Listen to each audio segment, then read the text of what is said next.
this world with you, searching for life I never knew.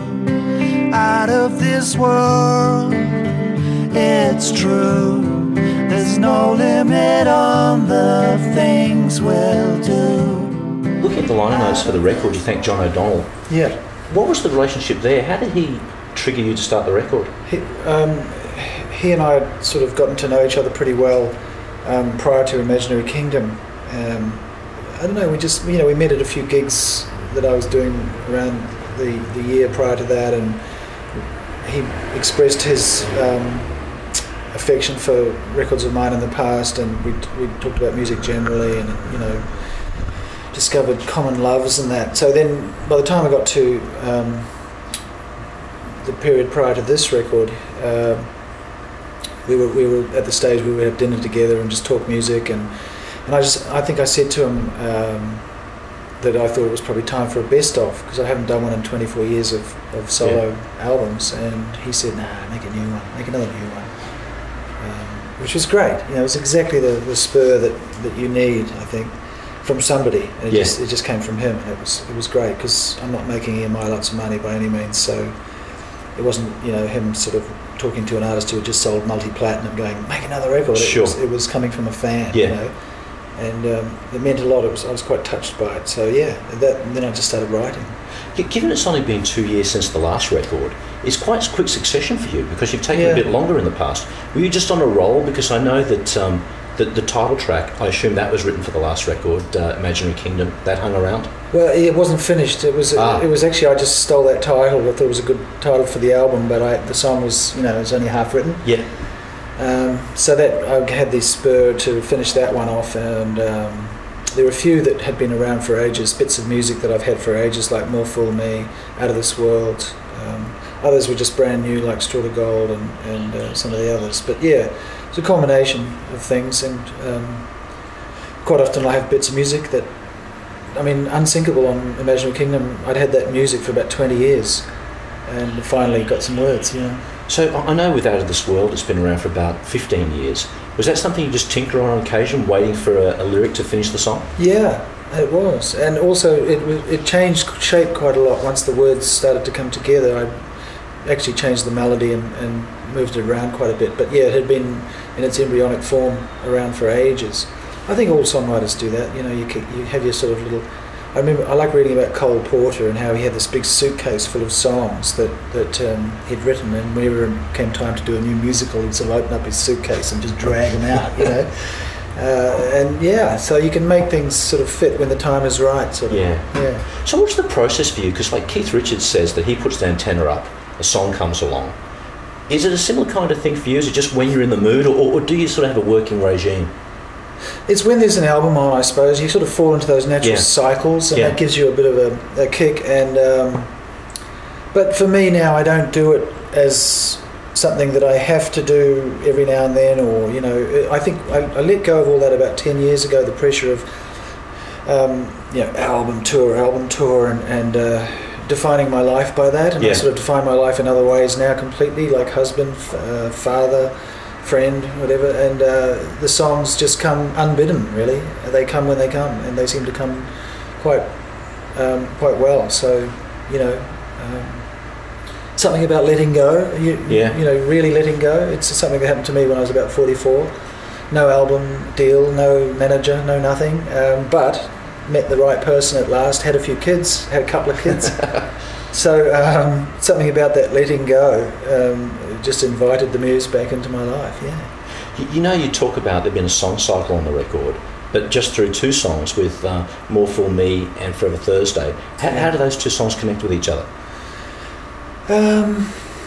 They don't really, except that they're both on the album. More Fool Me was had been around for a long time, but I was exploring the idea of the destruction of a friendship, specifically with Phil Judd, but I think just generally the idea that when you're 19 or 20 you can have these very intense friendships, and they almost can't exist outside of that intensity. It's very hard to mature into them where they become more mundane. Yes. And so, that was true of me and Phil, and Forever Thursday was much more about remembering a first date, really. Yes. where Marie, my wife, declared that her favourite song was Tin Soldier by the Small Faces, and yet she was too young to have gone through that in the first time round. It was my generation of music, and I'd forgotten all about it, hadn't thought about the Small Faces for 20 years, you know. So it was her way of connecting me back to my primal impulse, and we just had a really good time on that first night out. And I knew that somebody who cared so much about music to actually have a favourite song and to be able to talk about it articulately and passionately was somebody that I was bound to get on with. So what's your favourite song? Waterloo Sunset. Right, that's a great song. Yeah, I heard it yesterday. ABC were good enough to play it for me when I was doing an interview there, and it's so exquisite. Yeah. So it still made the arms on the hair on the hair on the arms bristle when you heard it? The arms on the hairs. Yeah. Yeah. Well, it does. It's magic. And I read a thing with Ray Davies where he explained the genesis of that song. When he was he was quite a sickly child at times. Anyway, he had periods of illness, and he was in hospital near Waterloo Bridge, and the nurse would wheel him out onto the balcony, and they'd sort of watch the sunset. Wow. And you know, it was lovely to get that extra dimension to it. Yeah. Now, you spoke about Mental Notes last night. Yeah. What's the connection between the two records? Miles Golding, even though he wasn't on Mental Notes, he was there, unheard. He was part of it, you know, particularly Under the Wheel, Stranger Than Fiction. You know, that opening riff of Stranger Than Fiction was Miles's, and we really should have credited him. Yeah. You know, Time for a Change, he played with Phil when in its first early acoustic form.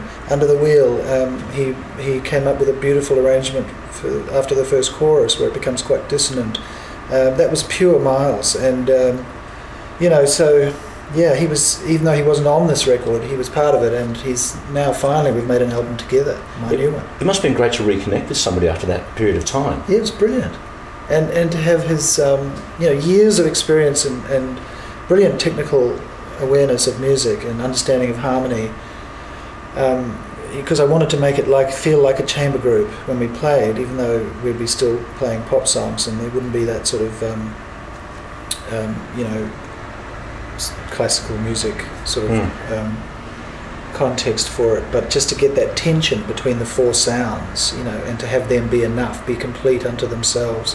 Miles was really helpful in enabling that to happen, but also he was very bound to the page. You know, he spent 35 years, 40 years, 50 years, most of his life reading off the page. So we'd say to him, you know, verse, chorus, bridge, outro, there's the song. And he'd go, what? He'd be completely lost, you know. And so we'd have to, because he was used to bars, you know, bar 39 you stop, and then you start, you know. So that's not to take anything away from him. He's a brilliant, heartfelt musician, but he just needs that page to make himself free. And by the end of the album, when we came to record Forever Thursday, he chucked the page away and just played. You know, it was a great thing for him. Great moment. Very liberating, probably. Yeah, it was. And having Eddie Rayner there too, it must have been very strange having the three of you from so long ago reconvened in a room making music together. Yeah, it was strange, and yet it was so familiar, and just getting Eddie to play the piano, you know, and leave it at that for some tracks, or, you know, a little bit of Hammond organ, but mainly piano. He's such a good piano player, and he also has a great overview of the song. And I remember the Ends days, you know, he would come up with just amazing arrangements that would just tie the song together. He was doing that for me on this, and, you know, so it was very special, and may never happen again. It was just a timing thing where we were all just in the right place at the right time. Did you write a lot of the songs on piano for this record? Were they an acoustic guitar? Guitar, piano, guitar. He's probably about half and half, and sometimes a bit of both. And you're always happy to hand that over to Eddie once you get to the studio? The piano, yeah, I am. My piano playing is very, very simple, John Lennon-ish, if you like on Winterlight, on Imaginary Kingdom. Yes. Or, you know, I tend to just play chords and sing on the top of that. But Eddie is obviously a little bit more free to use left and right hand and play against each other, you know.